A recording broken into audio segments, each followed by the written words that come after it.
Good afternoon everyone. मैं Vikram sir आप लोगों का स्वागत करता हूं मेरे YouTube channel knowledge tutorial sir में। कैसे हैं आप सब? उम्मीद करते हैं कि आप लोग अच्छे होंगे। और अभी की जो सबसे बड़ी अपडेट निकल कर आ रही है वो आउटसोर्स संविदा कर्मी के लिए है। बहुत बड़ी खबर निकल कर आ रही है क्योंकि उनके सैलरी में 15 से 30% तक का बढ़ोतरी हो चुका है। और ऐसा फैसला हमारे भारत सरकार ने लिया है।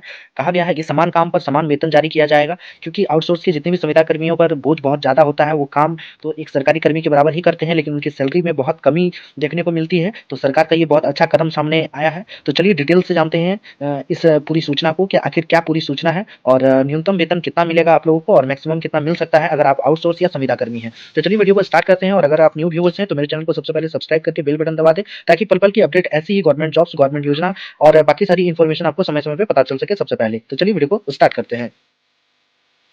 भारत में आउटसोर्स कर्मियों के लिए 18,000 सैलरी फिक्स कर दी गई है। 2025 में सरकार का ये तोहफा है और अब हर महीने 30% से ज़्यादा कमाई होने वाली है। तो ये एक बहुत अच्छी खबर निकल कर सामने आ रही है।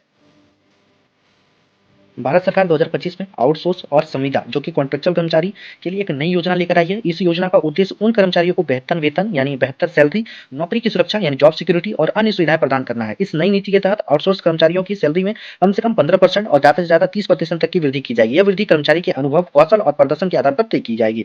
इस कदम से न केवल कर्मचारियों की क्रय शक्ति बढ़ेगी, बल्कि उनके जीवन स्तर में भी सुधार होगा।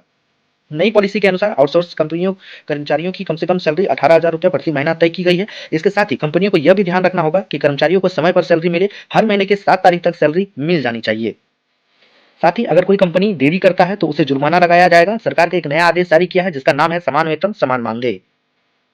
इस आदेशा के अनुसार आउटसोर्स संविदा और ठेका कर्मचारियों को रेगुलर कर्मचारियों के समान ही वेतन और मानदेय मिलेगा। यह पॉलिसी विभिन्न क्षेत्रों में कार्यरत आउटसोर्स कर्मचारियों के लिए एक नई उम्मीद लेकर आई है, जिसमें IT sector, call centre, data entry और अन्य सेवा क्षेत्रों में काम करने वाले लोग शामिल होंगे। तो ये एक बहुत बड़ी इंसेंटिव निकल कर आ रही है भारत सरकार के द्वारा। सरकार का यह फैसला न केवल कर्मचारियों के हितों में है, बल्कि देश की अर्थव्यवस्था को मजबूत करने के लिए एक महत्वपूर्ण भूमिका निभाएगा। यह नियम पूरे भारत में लागू होंगे और सरकार की नीतियों को सभी राज्यों में सही तरीके से लागू करने के लिए कदम उठाएगी। आउटसोर्स कर्मचारी सशक्तिकरण योजना। सरकार ने आउटसोर्स कर्मचारियों के लिए आउटसोर्स कर्मचारी सशक्तिकरण योजना शुरू की है। इस योजना का लक्ष्य आउटसोर्स कर्मचारियों को समान वेतन, सामाजिक सुरक्षा, अस्थायी नौकरी के अवसर प्रदान करना है। यह योजना 1 जनवरी 2025 से लागू होगी। आउटसोर्स कर्मचारियां सशक्तिकरण योजना का अवलोकन विवरणी जानकारी। योजना का नाम आउटसोर्स कर्मचारी सशक्तिकरण योजना। लाभार्थी सभी आउटसोर्स संविदा कर्मचारी होंगे। मुख्य लाभ समान वेतन, सामाजिक सुरक्षा और अस्थायी नौकरी का अवसर। न्यूनतम वेतन 18,000 रुपये प्रति माह मिलेगा। वेतन वृद्धि 15% से 30 वर्ष तक और अस्थायीकरण की समय सीमा 3 वर्ष तक रहेगी। सामाजिक सुरक्षा लाभ भी मिलेगा। पीएफ, ग्रेच्युटी और मेडिकल इंश्योरेंस, कौशल विकास कार्यक्रम और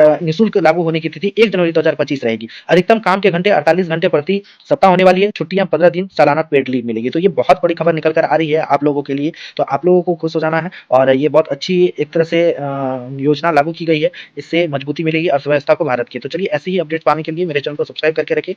चलिए मिलते हैं हम लोग नेक्स्ट वीडियो में।